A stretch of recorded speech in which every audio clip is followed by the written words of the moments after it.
Georgia State football is back from Appalachian State, and today we're talking about the Robinson College of Business and new student orientation. Hi again, Panther fans, and welcome to this week's Georgia State Sports Update.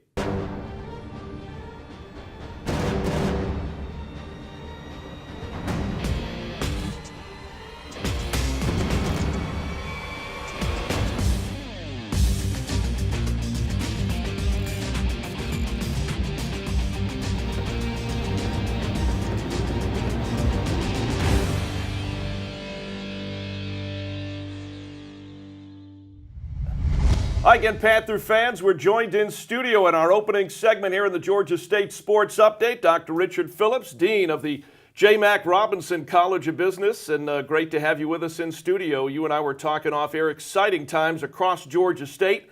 Exciting times in the Robinson College of Business right now as we're all moving forward. Absolutely. Really excited about the new school year that's getting started.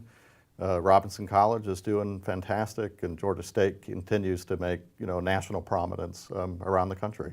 You know, it shows how the university is growing. A little over 50,000 students at this taping, 200 faculty, 8,000 students, 75,000 alumni in the Robinson College of Business. You've been here since '94. I've been here since '82, and man, have we really seen this place grow by leaps and bounds. Yeah, the Robinson College has changed a lot, so has Georgia State in the last 22 years that I've been here. Dave, when we started here in 1994, it was tough to find students during the day. It was a commuter evening school. Now we have students that come at 8 o'clock in the morning, and we're still teaching them at 11 o'clock at night. Downtown was the main campus at that time, and now we've got campuses all over the city. The old perimeter college campuses that have been consolidated, and the Robinson College's Buckhead Executive Center, which is really the nerve center for graduate education at the Robinson College today. And it's not even just downtown and at the satellite campuses. Programs on 5 continents, students enrolled from 88 different countries. Yeah, we attract students from all over the place. A couple of years ago, when I became the Associate Dean of the Robinson College, I started the international recruiting efforts at the Robinson College, and we now attract students from all over the world to come to Robinson to study. Again, we're talking to Dean Richard Phillips from the J. Mac Robinson College of Business here in the Georgia State Sports Update. You began your career at Georgia State in 1994 as the chair of the RMI Department, Risk Management Insurance, right, rising to Associate Dean and then becoming Dean of the college. So if anybody has seen changes and risen with them through the individual college, that's been you. Right. I started in 1994, as you said, and we were a good department then. We made a lot of changes. Last week, the rankings from U.S. News and World report came out, and the department was ranked number 4 in the country. So we've certainly had a lot of prominence there. But the Robinson College has risen in prominence over time as well. This incoming fall, we had the largest number of graduate applications to start school here that we've had in the history of the college. And we also have our largest incoming class of graduate students that we've ever had in the history of the college. We also have our other top 10 ranking, which came out at the same time as the risk management ranking came out, number 7 for our computer information systems program. So we're really excited with a lot of the things that are happening at Robinson right now. With the Economic Forecasting Center at Georgia State, the 2 of the most recognizable faces on campus bringing together athletics and the College of Business, Charles Lefty Drizel, then the head basketball coach at Georgia State, and Dr. Donald Radicek, who was leading up the Economic Forecasting Center at the time, and who was known across not just the United States, but across the world. Right. Well, even today, the Economic Forecasting Center continues to be headed by a very well-known figure in the community, both here in Atlanta, but also nationally, in Rajiv Dewan. We have great colleges throughout this entire university. I think one of the reasons that Robinson might be considered a flagship or has had that moniker attached to it in the past is it is the original college of the university. Right. It was the founding college, and other colleges have been added over time. But we now have fantastic programming in professional schools in the Andrew Young School of Policy Studies and the new School of Public Health and the Nursing School. Just really a fantastic portfolio of programming that we have across the entire university today. Of course, Georgia State football has brought a lot to the university. since 2010 and playing that first game against Shorter in the Georgia Dome. You were there. I was. And you were also with us in Orlando this past year for the first ever bowl game for Georgia State football, the Auto Nation Cure Bowl down there against San Jose State. Yeah, I remember the very first game against Shorter. I think if I recall correctly, we had almost 30,000 people that showed up for that game, filled up the entire lower half of the dome, and faculty colleague that I had attended with that day, we both looked at each other and said, I didn't think we'd ever see this at Georgia State. But you know, it happened. And 6 years later, I brought my wife and our daughter to the bowl game down in Orlando. What a cold game for being in Florida in December. But you know, it was a great moment for the university and for the program, really validating the high quality team that we played against, and very meaningful for me. We were able to attend the private graduation ceremony that was given to the 4 or 5 football players who were unable to attend the commencement ceremonies here in Atlanta because they had graduated but had to be in Orlando to get ready for the game. And very moving that all of them spoke really profoundly that they were as excited about getting their degrees and moving on to the next stage of their lives as they were to play in a bowl game for the football team. So it really reminded us all what it meant to be a student athlete at Georgia State. Well, great times here at Georgia State. Dean Phillips, appreciate you coming in, and it's great hearing about the Robinson College and all the wonderful things that you and your folks are doing there. Dave, great job. Thanks for doing everything that you do for the university as well. All right, we want to thank from the J. Mac Robinson College of Business, Dean Richard Phillips, joining us here in our first segment on the Georgia State Sports Update. I'm Richard Phillips, Dean of the Robinson College of Business at Georgia State University. Our people are the thinkers and the doers of business, and many of them come from the scientific backgrounds that are necessary for you to become the rock stars of business today. By leveraging our deep roots in Atlanta, you'll work with executives of Fortune 500 companies and of entrepreneurial startups to translate that academic knowledge into better business practice. I actually think that this was a fairly easy choice for me. I was looking to move from IT into healthcare. This is one of the largest programs, one of the best ones in the area. I think that no matter what industry you want to go into, Atlanta's a great hub for it. My professors have challenged me to think differently. They had a lot of real-world experience with Fortune 500 companies like Coke and UPS. Robinson takes and exposes the students to experiences that are real outside the confines of the classroom and gives us the opportunity to actually partake and immerse ourselves in the industry before just being thrown out there. I think a lot of the elements that were taught to us are real life things that you can apply at work. How to read a business card in different countries, whether or not you call or you go in person. These are elements that are truly significant when it comes to working with international regions. I did 2 internships with 2 of the large public accounting firms, and then those internships transferred into full-time job opportunities. And Georgia State has such a great working relationship with the business community here in Atlanta. There's a buzz in Atlanta, and Georgia State's at the heart of it.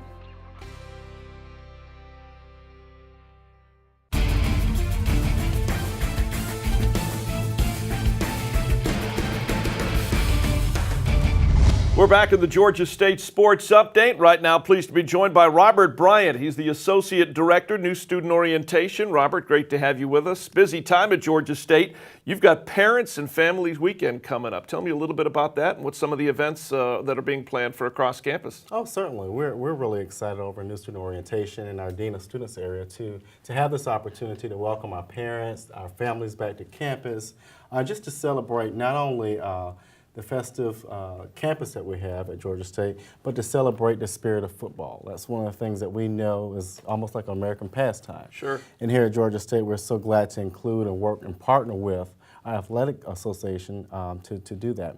And so the first thing we have is Friday afternoon. We have a parent and family mixer. That will be at the Hyatt Regency right downtown Atlanta, so it's not too far from campus. We want to have that home feel. And then that Saturday morning, we have the parent and family membership breakfast. So individuals who are members of the Parent Association or members who want to join, individuals who want to join, have an opportunity to attend that breakfast, learn about all the great things we're doing, and just participate in that activity. Following that, of course, is the tailgate by the Panther Athletics Club, which we're partnering with, and then the wonderful football game where we will beat the Bobcats.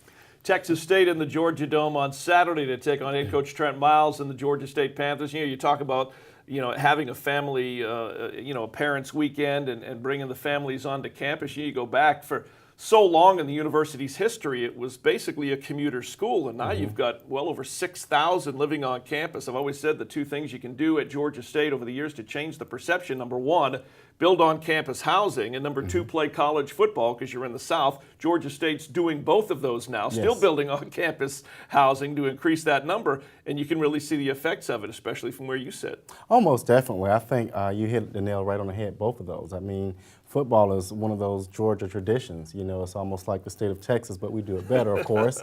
But also, yes, on-campus housing. I mean, with the opening of the newest residence hall, Piedmont Central, I think we're just growing by bounds and leaps, and look forward to really expanding as we bring on our perimeter family as well.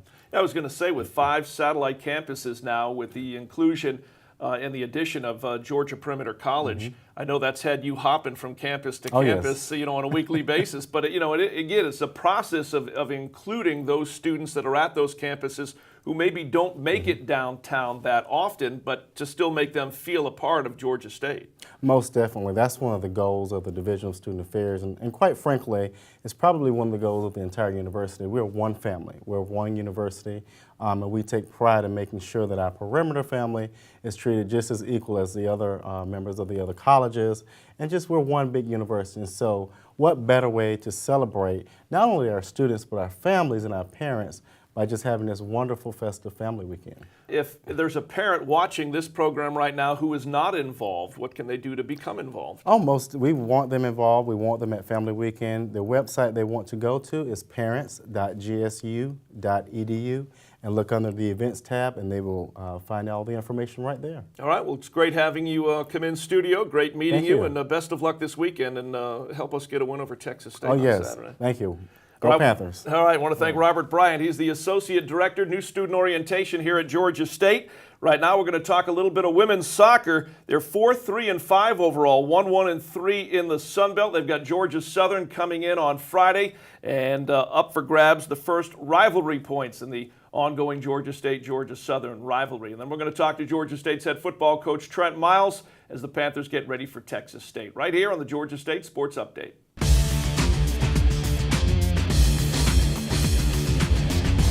Home field advantage has served the Georgia State's women's soccer team well thus far. They come into tonight's game against Troy University with a 3-1-1 record.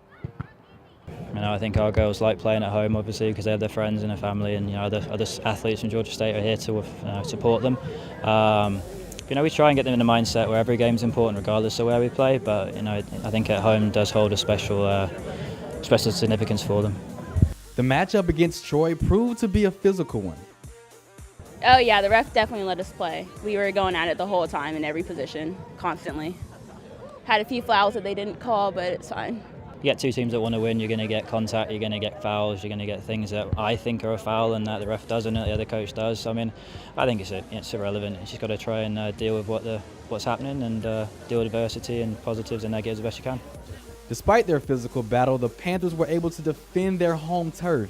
I think it's a team effort, to be honest. They battled, they committed together to go towards a common goal and just fought till the end. And it's you got to go to the final whistle. It's loads of cliches go like that, but I think for us it was the fact that we had to fight through to the end of something to get value out of the performance. I think we did, and we've got a lot of ties. So we probably maybe work on the attacking end a bit more, but we're really happy with what they did today. Now they look forward to some tough conference play. I think we prepare for every game the same. Obviously you try and do your homework on the other team and kind of see tendencies and shape and how they're going to play. But I think from a mindset, when you prepare differently for different games is when you start to get yourself in trouble. So we try and prepare the same way for every game and just kind of get up for every game as best we can. Next Friday, the Panthers will continue their conference matchups against Georgia Southern. I'm Jared Oliver, GSU TV.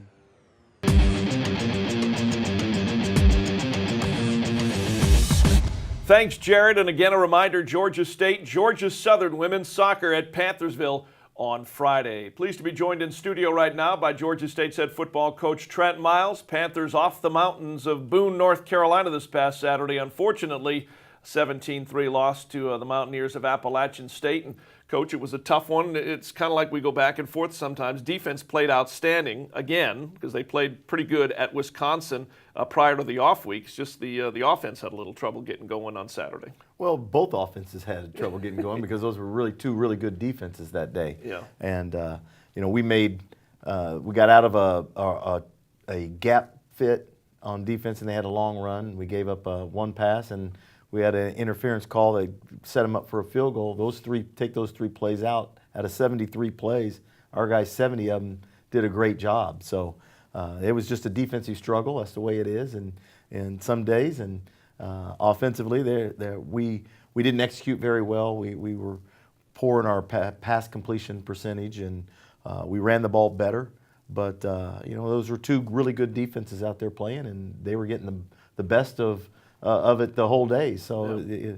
It was going to be tough sledding for anybody. Coach, you've been around football a long time, and what you just said, it came down to basically 3 plays. It's funny, you can sit there and coach or broadcast from where we do or play, and it is funny, you can go back and look at it afterwards, and an entire game can really come down to 1 or 2 or 3 plays. That's usually what happens in a close game like that. Yeah. We even talked about that at halftime, that this game could come down to just a couple plays, and be prepared, and it just didn't go our way that day. And we've closed a big gap on them. The first year they beat us like 56-3, and then the next year they came back and beat us 37-3. And it's a 7-point game in the fourth quarter with a chance for us to tie it up. And I thought our kids battled. They were physical, and they believed the whole time, and we just didn't get it done. And my hat's off to Appalachian State. They're an excellent program, and they're going to have a great year this year. Well, Georgia State and Texas State in the Georgia Dome on Saturday. We'll talk with Coach a little bit more about that game as we move along. Ran the ball a little better this week. Kyler Neal had some nice runs, ended up with 12 carries, netted out at 46 yards. It wasn't necessarily, in this case, I think, the amount of yards, but just the fact that he was consistent in carrying the football. And you were able to get your freshman, Darius Stubbs, who we've talked about a little bit. He finally got his feet wet as far as carrying the football, and he's an impressive runner and only going to get a lot better. Darius is a natural runner. He's got a really good feel, and he sees the hole. He's able to make cuts, and he runs with surprisingly good power, because he's got a really good base, and he's a bigger back. I mean, he's a 212-pound back, so yeah. He brings another dimension to the table, and you'll see a lot more of him. Again, talking to Coach Miles here on our Georgia State Sports Update. Offensive line has been playing pretty well, even going back to the Wisconsin game. We talked to Connor Manning on the radio for the pregame show leading into the Appalachian State game, and one of the things we talked about, the fact that going into Appy, he'd only played in the 3 games, but it looked like at Wisconsin he was able to find a rhythm. Wasn't really ever able to find a rhythm against the Mountaineers. Well, he started off well. I think he was 8 out of 10 to start the game. Had one big drop. In our second, third down in the first quarter, we got a chance to have that ball inside the 15-yard line or maybe score. We just weren't able to come up with the catch, and I thought he made a great throw. But it was downhill after that, and it's not just him; it's all of us. So we've got to make sure that guys are running the right routes and catching the ball, and guys are in the right reads, and he'll be fine. He just needs to keep growing and be confident and not listen to all the noise on the outside of all the people, making comments about him. But he just needs to go and play and relax, and he'll be fine. Well, again, as well as our defense played, as you've told me as well, their defense played pretty well as well, and credit goes where credit's due. App State's defense, came to play. The bad news was the injury to Penny Hart, which is, that's a tough, if you got to lose a player, that's a tough guy to lose. That's the freshman of the year in the Sun Belt Conference last year. Yeah, we've now graduated the player of the year, and now we've the freshman of the year got injured. So Penny's a great young man. He'll have surgery on his foot. He'll be back for spring football. He'll redshirt this year, so he'll be a sophomore next year. and we'll have him for 3 more years. So we're real excited about having him in the future. He just hadn't been able to play much ball this year. You know, he played some in the Ball State game. He didn't play in the Air Force game or the Wisconsin game, and he only got about 6 plays in this game against Appalachian State. So we'll miss him, but he'll bring a presence on the sideline and in the locker room to the guys, and he'll still have a role, and we look for him to get healthy. I know, because you've told me many times, you're not into personal records at all, but congrats to Robert Davis. He became the all-time leading receiver in Georgia State football history, overtaking Albert Wilson. I know he would have traded, everybody would have traded it for the W. Victory any day. No question. But, you know, at the end of the day, congrats to him on getting that record. Couldn't happen to a better young man. Yeah. You know, Robert started since the day he walked in the door, but he's an excellent student, excellent person, and I'm happy for him. But there's some things we've got to get, you know, working on, and he'll be fine. All right, Georgia State and Texas State Saturday in the Georgia Dome. Right now we're going to take a look at a few of the highlights from the game at Appalachian State this past Saturday. Again, Appalachian State holding on for a 17-3 win over Georgia State. These highlights from Kidd Brewer Stadium in lovely Boone, North Carolina.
Again, the final score from Boone, 17-3. Panthers come up short to the Mountaineers of Appalachian State. Bobcats of Texas State in the Georgia Dome on Saturday, Coach, and beat them handily out in San Marcos last year. Again, different football game this year, different Georgia State football team.